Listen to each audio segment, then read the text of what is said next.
A little clip. Listen to this.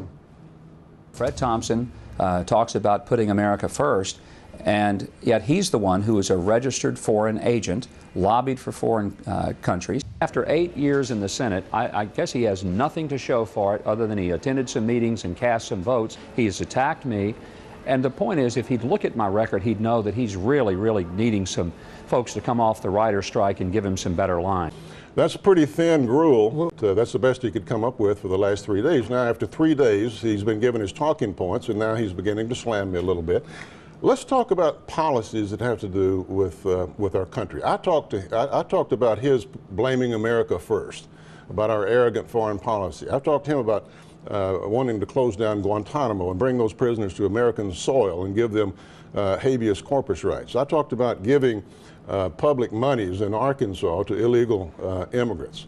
I talked to him about the fact that he received the NEA endorsement because he opposed vouchers. National Education Association. Exactly. And, you know, till this day, that has not been addressed. These are substantive issues. These are not a personal attack. If the governor wants to get into personal attacks and things that happened some years ago and things that they've done and allegations, there's enough on the record in Arkansas that'll keep us busy for the rest of this campaign. He left as governor having raised taxes $500 million more than he cut.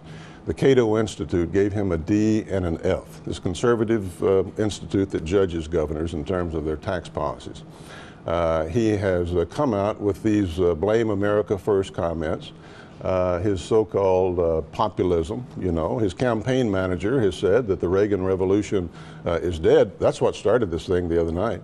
The question was asked. I didn't even bring it up. Britt Hume asked the question, you know.